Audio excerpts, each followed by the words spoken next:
gì? Là ăn cái gì? Ăn cơm cuộn trong biển nhá. Đừng con. Mình như chúng nó.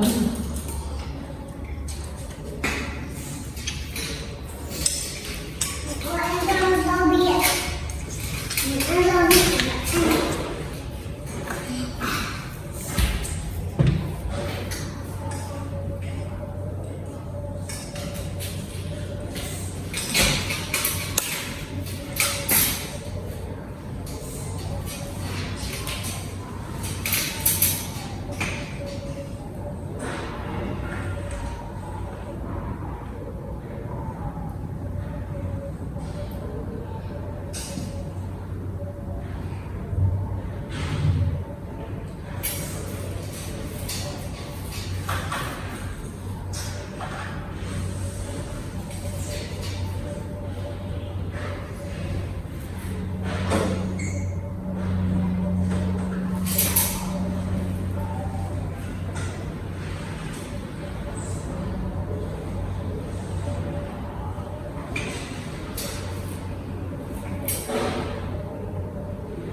Sữa cô cũng nhào vào bây giờ.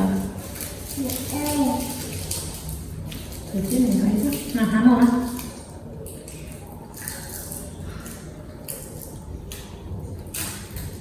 Biết nó khô hay thế này nào.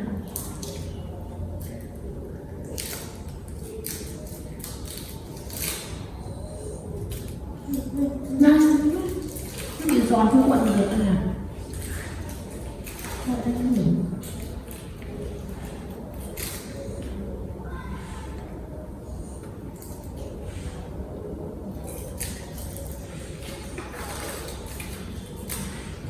Nhưng một tay thì mẹ quần chứ. Thôi con.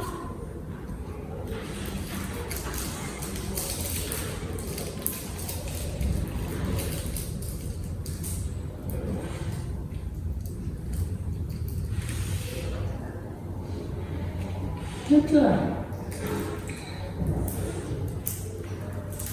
Nó giòn không ạ? Thời tiết nó khô hanh, không nhìn thấy bị giòn nữa. Rút hết rồi.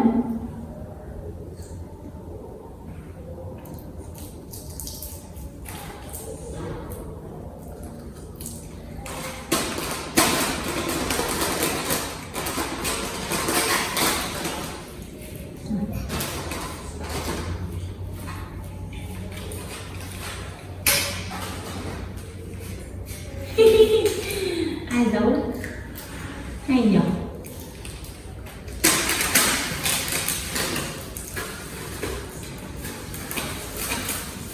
Nào vớt thêm mì tôm đây.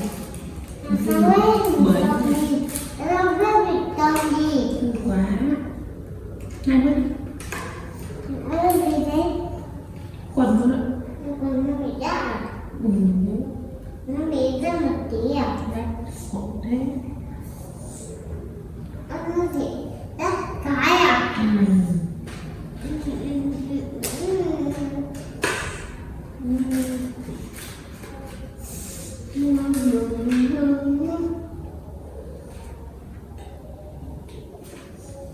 Lúc đấy rồi. Mình đưa rồi. Đưa cho mẹ một nào. Mình đã đây.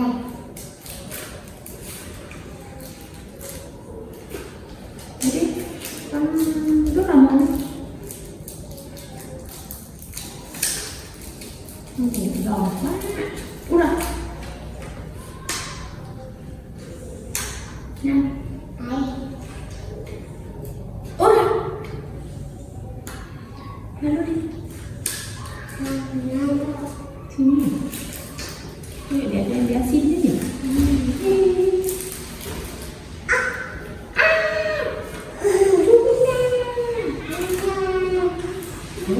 Hai phòng kinh với nhau rồi. Gì? Làm gì? Ví dụ chơi xong rồi, xong con chuẩn bị về tắm tắt này. Đừng bốc ra đâu, đục bãi thức cơm ra nhà. Bẩn ra. Chip ơi. Chip.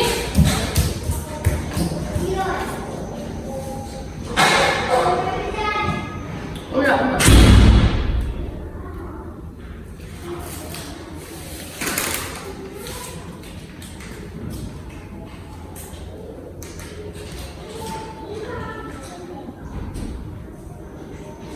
Xiết. Nhìn đường nó không chạy đâu nha, nó ra đường.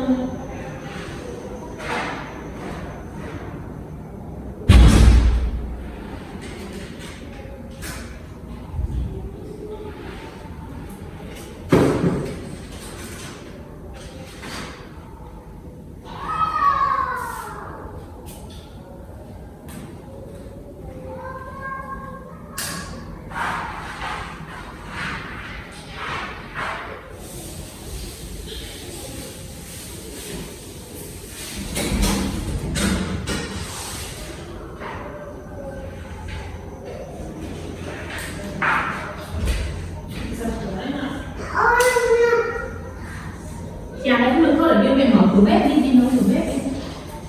Rồi, mọi người đi nấu cửa bếp đi. Cứ giờ thì mình.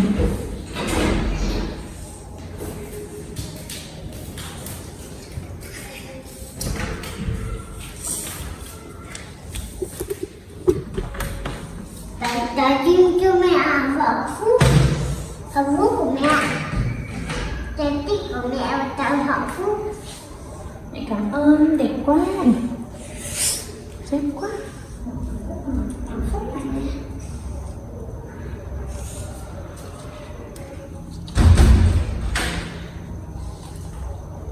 Cô lấy cái kia.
Chim ơi, thôi rồi, đi tắm đi. Tắm đi một tí là ăn tốt chứ ăn no rồi mình đợi nhiệt cơm mới tắm được.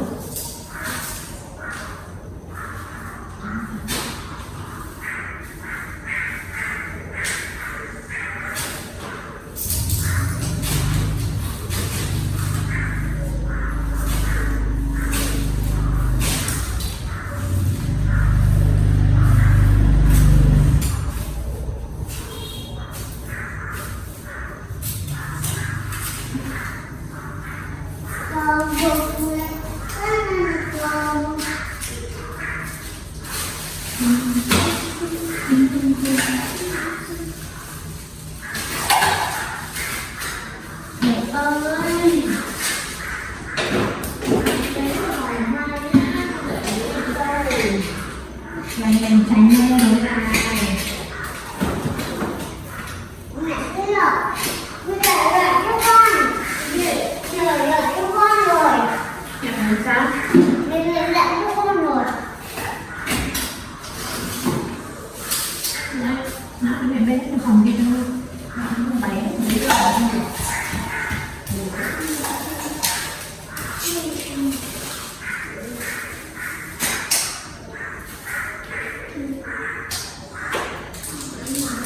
Ăn xong rồi bỏ rác cứ này hết rồi đây là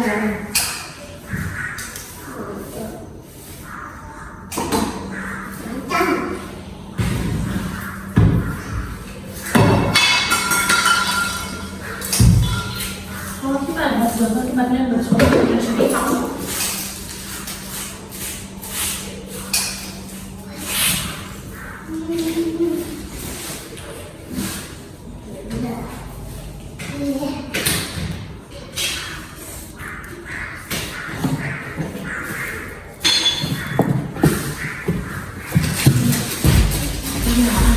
Kẹo khổ nó nhét hết vào đây thế này hay thật anh nhỉ.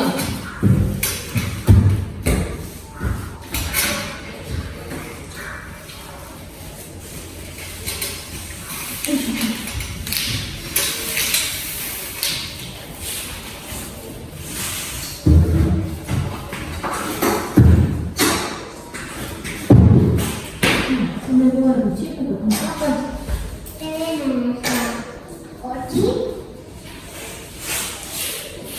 Một chiếc là rất đầy bờ luôn đây.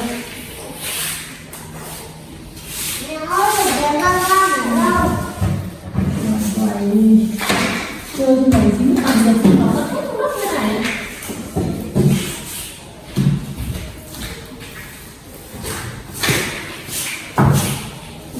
Em mới đi đâu rồi? Em mới đi đâu rồi? Em đi đâu rồi? Em đi đâu nhỉ con nhỉ? Con có biết không? Em nằm ở ngoài. À em lên bà ngoại. Em ở ngoài kia. Em đi chơi ở trên nhà bà. Chứ là bà kia. Qua này đấy nữa nhìn xem ăn nó như thế này nó giống như chuồng lợn luôn.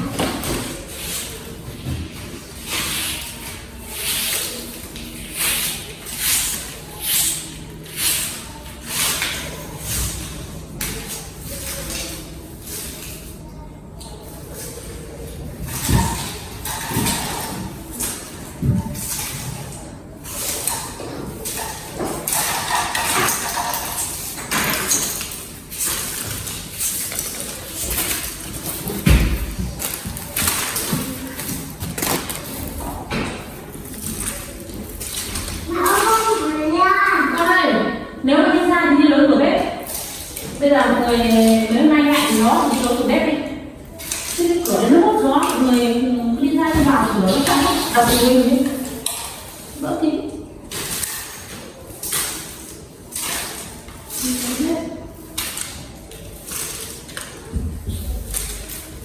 Đỡ lùa gió mà cũng đỡ đập cửa.